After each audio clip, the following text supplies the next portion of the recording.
ले म्हणताय ना तुम्ही मी डिसिजन घेणार आहे, खूप मोठा निर्णय घेणार आहे. तर निर्णय घेणारा माणूस आहे ना असं 10 वेळा बोलून दाखवत नाही की मी निर्णय घेणार आहे.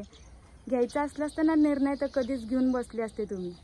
आणि तुम्ही काय निर्णय घेणार आहे हे मला चांगलंच माहिती. तुम्ही काय निर्णय घेत नसताना असले पोकळ धमके तुम्ही मला देऊ नका. तुमच्यामध्ये किती निर्णय घेण्याची क्षमता आहे ना हे मला चांगलं माहिती आहे. एवढ्या 4 वर्षात मी बघितलं तुम्ही किती चांगले निर्णय घेतलेत आणि किती नाही.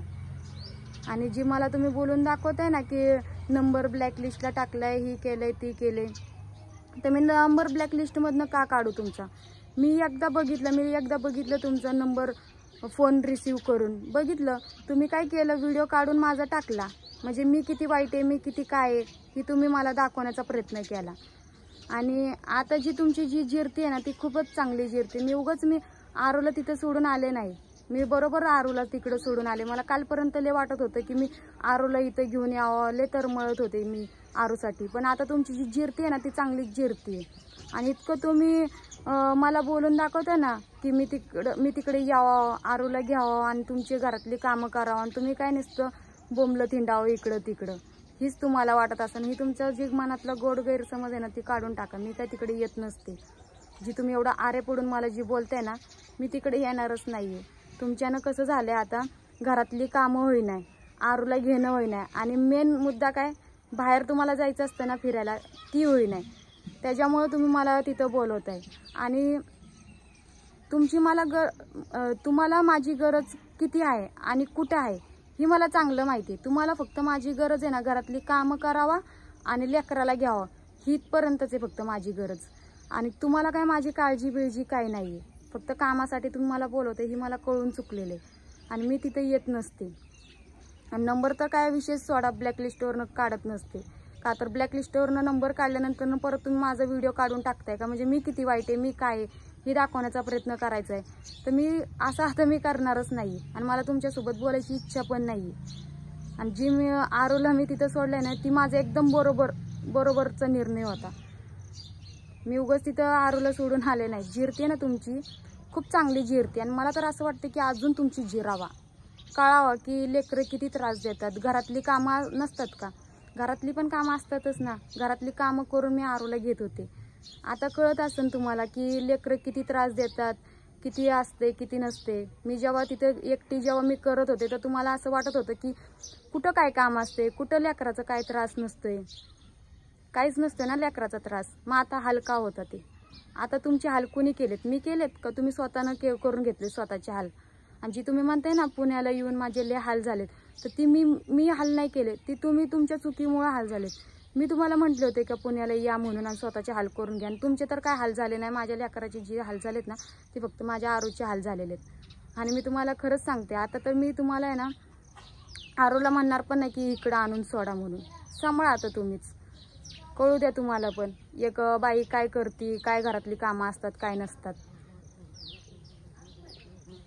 स्वतःचे हाल तुम्ही स्वतः लावून घेतलेत, मी नाही लावून घेतलेत. माझे हाल होताना तुम्ही जेव्हा बघितलं का माझ्याकडं, नाही बघितलं तुम्ही. माझे हाल होत असताना, मी आजारी पडलेले असताना माझ्याकडे बघायचे का, नव्हते बघायचे. मी आजारी असताना पण मी आरूला घेऊन कामं करायची.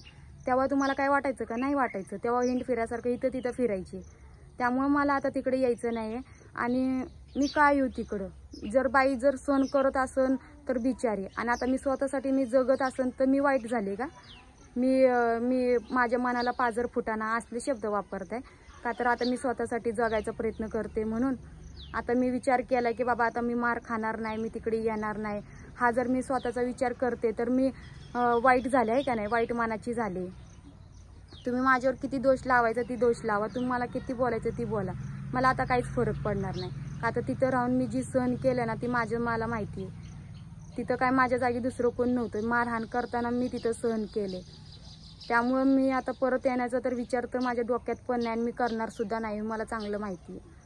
लेकराला सांभाळा तुम्ही आणि निर्णय घ्या, कुठला निर्णय घ्यायचा आहे ती चांगला. तुम्ही काय निर्णय घेत नसता हे मला चांगलं माहिती आहे. नुसता पोकळ धमक्या आहेत आणि देत राहा. तुमच्या ह्या पोकळ धमक्याला मी घाबरणार नाही आहे. आणि माझ्याबद्दल जी वाईट तुम्ही बोलताय ना ती वाईट बोलू नका. आणि जर मी बोलायला आले ना तर मी खूप काय बोलू शकते. आणि तुम्ही जी काय केलं आहे त्या रिअल गोष्टी मी तुम्हाला बोलून दाखवू शकते. तुमच्यासारखं मी खोटं तर बोलू शकत नाही. आणि मला जमतही नाही खोटं बोलायला. आत्तापर्यंत जी मी बोलले, जी काय मी व्हिडिओमध्ये बोलले, ती सगळं खरंच होतं. आणि तुम्हालाही कुठं ना कुठं माहिती की मी जी बोलते ती मी खरं बोलते. आणि आता तुम्हाला कसं झालं, बोलायला शब्द नाही आणि माझ्या चुका आता काढता येत नसेल, का तर मी कुठं चुकलेलेच नाही. फक्त मी आरूला तिथं सोडले. का आरूला सोडले, का तर मी तिकडून जर मी आरूला घेऊन येत असले असते तर तुम्ही मला घेऊन येऊ दिले नसतं. मुद्दामून आरूच्यामुळं मला तिथं थांबवून घेतलं असतं. आणि एवढ्या 4 वर्षात माझं काय झाले, माझ्या म्हणजे आधीचे 2 वर्ष तर मी असेच घालवले की बाबा आत्ता सुधरण मग सुधरण, आत्ता सुधरण मग सुधरण. पण तुम्ही काही सुधारले नाही. नंतर ना आरू झाली, नंतर ना मला असं वाटलं आरू नंतर ना तर तुम्ही सुधारणार. पण त्या लेकराकडे बघून मी काय केलं, सहन करत बसले. तुमची ती मारहाण मी सहन केला, मी प्रत्येक गोष्ट मी सहन करत बसले. तिथंच मी चुकले ना. आणि आता मला माहिती आहे की मी तिथून जर आरूला घेऊन यायचा प्रयत्न केला असता ना तर तुम्ही मला घेऊन येऊ दिलं नसतं. त्यामुळे मी तिकडून एकटी आले. आणि मी माझा स्वतःचा विचार करते म्हटल्यानंतर मी कुठंच चुकीची नाही. कारण तर मी कवर तुमच्या इथं राहून मी सहन करायचं होतं ना.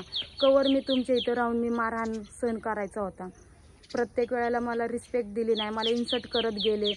प्रत्येक 4 चौघामध्ये तुम्ही माझं नुसतं इन्सल्ट केलं. मी कुठली गोष्ट जर तुम्हाला मी काय विचारायचं असेल तर मला पहिला प्रश्न हा पडायचा की मी विचारू का नको विचारू. का तर मला माहिती आहे ना की तुम्ही मला वसकावूनच बोलणार आहे, तुम्ही थोडी मला चांगलं बोलणार आहे, हे मला चांगलंच माहिती होतं.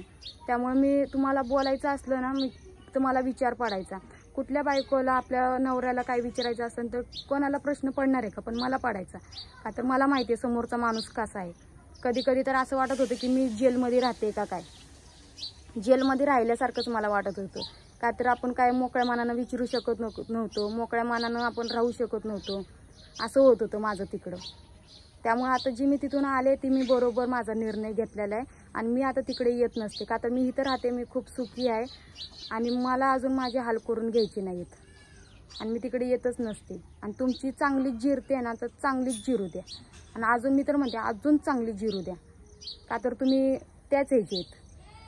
आता तुम्हाला कळत असेल एक बाई किती काय काय करत होती, मी किती काय करत होती. ही तुम्हाला आहे ना आता अनुभव चांगला येणार आहे. आणि अजून तर खूप यायचा बाकी आहे. आता तर नुसतं थोडीशी सुरुवात झाली. तुम्हाला अजून काय काय काय कळायचं आहे ना ते अजून पुढं कळणार आहे. आणि निर्णय घ्यायचा आहे ना घेऊन टाका की एकदाचा निर्णय. मला पण तर कळू द्या की तुम्ही किती योग्य निर्णय घेऊ शकता. का तर 4 वर्षात तुम्ही काही योग्य निर्णय घेतलेले नाहीत. जे निर्णय घेतले त्यावर फक्त मला स्वतःला पश्चाताप होतो तुमच्या त्या वागण्यामुळं. आणि मला माझा स्वतःचा पण पश्चाताप होतो की मी तुमच्यासोबत लग्न केलं. मी जर तुमच्यासोबत लग्न केलं नसतं ना तर खरंच लय भारी झालं असतं. मी सुखी तर राहिले असते. जी इथं मी राहते ना, जी मी 2 घास खात होते ना आधी, पण त्या 2 घासामध्ये मी सुखी राहिले असते. पण तुमच्यासोबत लग्न करून माझं एवढं हाल झाले आणि एवढं वाटोळं झाले की बोलायचं काम नाही. म्हणून आता मी तिकडनं जी निघाले ती माझा खूप योग्य निर्णय होता. कारण की आयुष्यभर तर मी तिथं राहू शकत नव्हते. आयुष्यभर तर मी तुमचा मार सहन करत मार सहन केला नसता. त्यामुळे मी जी आले ती एकदम बरोबर झालेलं आहे. आणि तुम्ही तर काय सुधारले नसते ही मला फुल गॅरंटी की तुम्ही सुधारण्याचे हेजेच नाही.